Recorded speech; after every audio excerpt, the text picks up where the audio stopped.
Let's plant our flag in California. And with more on the California budget, let's bring in Governor Arnold Schwarzenegger's press secretary and friend of this program, McLear. Aaron, welcome back to the program. Long time no see. Good morning. Now, the governor has convened an emergency session of the state legislature, and I want to know, what can he hope to achieve in that emergency session? Well, we have about a $6 billion shortfall in the current deficit, and he hopes to eliminate that by the time he leaves office at the end of the year. And, of course, next year they have another $19 billion deficit to deal with. Well, what's his plan? Okay, let's look at the $6 billion that's in the immediate offing right now. What's his plan to deal with $6 billion worth of red ink? Well, it's going to have to be more difficult cuts. That's, Stuart, remember last year, the year previous to that, we've got our way through these deficits mostly with cutting programs to the point where now we've spent less year over year than any other governor in history as far as spending increases. So it's going to be very difficult cuts. We're going to unveil our plan at the beginning of December when we convene that special session. But his chances of pushing through as a lame duck governor through in a state which has just voted solidly Democratic, it's very unlikely that he can get $6 billion worth of cuts. Now, isn't it? I mean, let's be realistic, Aaron. He must be the most successful lame duck governor of all time. I mean, a couple of weeks ago we had election where he had a number of propositions. All the propositions he campaigned for went his way. And then just a couple of weeks before that, we got a budget that landed exactly where we said it ought to land, which is no taxes and pension and budget reform. So we've had a very successful last couple of months, and he expects to have a successful special session next month. Yeah, but what about this ongoing shortfall? You've got $19 billion worth of expected red ink. That's the number now in the coming year. I mean, what's going on here, Aaron? Look, I have to ask you to take the play right up front here. Will you take it? I will not take not one more dime from the federal taxpayer going to California. Will you take that pledge? Well, a couple of things. First of all, I'm gone a few weeks, so it doesn't matter what kind of pledge I take. Well, will you take it now?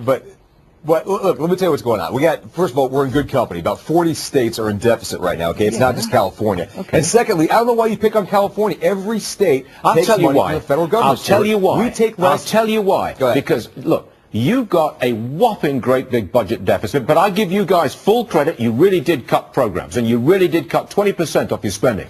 Good for you.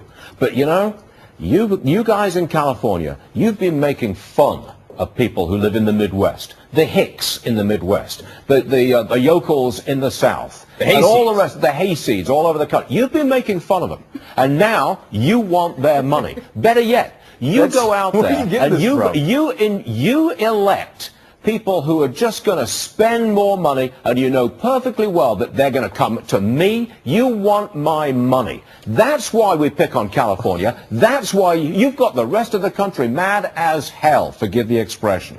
I don't know where you get. First of all, I am a hick from the Midwest as a native Buckeye. Okay, so I'm a little offended by that. I used to live there. Well, look.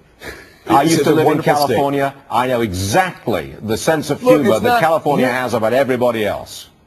In all seriousness, Stuart, you're so misinformed on this. We are what's called a donor state. We actually get less on every dollar back from the federal government than any other state. States like Mississippi, New Mexico, Alaska, they actually get more back from the federal government for every dollar they send. So we're getting robbed in California. We're just asking for the federal government to give us our fair share. No. That's not the reason why you've run what used to be the world's most prosperous area into a bankrupt state. It's not that the federal government's been taking money out. You've been spending it, and wastefully so, and you've been doing it for a generation, and now it's caught up with you. Look. It's two different arguments. I totally agree with you. That the federal government robbing us is not why we're in deficit. It's a contributing factor, but not the only reason. But the point is, if you keep talking about California taking money from the federal government, you need to look at every other state. Every other state is taking more than California is taking. You're already taking it.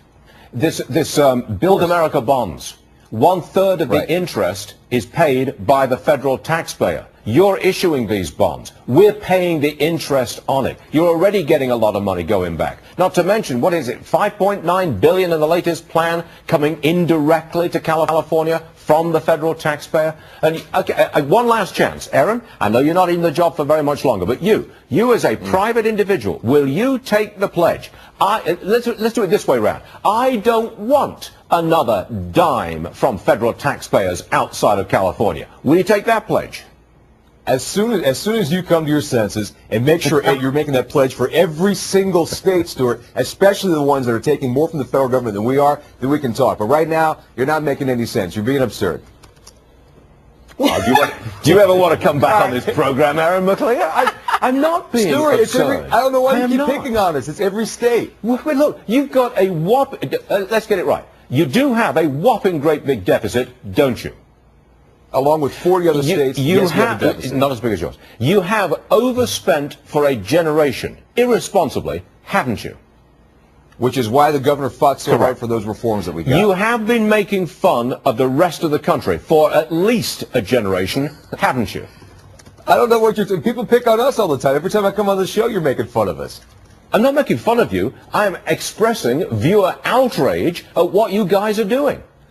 But you need to let the viewers know, Stuart, that every state gets money back from the federal government, and we get less than other states. And that's why it's just that story needs to be told. Pick on New Mexico. New Mexico gets $2 for every dollar they send to the federal government. Why aren't you picking on them? Why aren't people outraged with New Mexico? They probably are, actually, because our viewers, they don't want any bailouts. No state bailouts. Right, and we totally agree. Don't want it. We totally agree. How agree. about Texas? Texas has a very large budget deficit. They're not asking for a bailout. They're saying, we're going to cut. We'll tighten the belt. That's what America respects. Right. Well, look, let's talk about what we agree on here, okay? I think that the point I make is very important, that every state gets money back from the federal government because every state gives money to the federal government. We get less on the dollar than other states. But you're right. The point is we have solved most of our problem with cutting, and you're going to see when the governor comes out with his plan in December, it's going to have a lot more ugly cuts. It's just like every family and business out there. If you don't have the money, you can't spend it, and that's what we're going to do. Okay, so until I come to my senses, you will not take the pledge. Aaron McLear, but I know you're going to come back on the program, no matter what you say. I hope Aaron, so. It's a pleasure. We appreciate you being with us. Thanks, Stuart.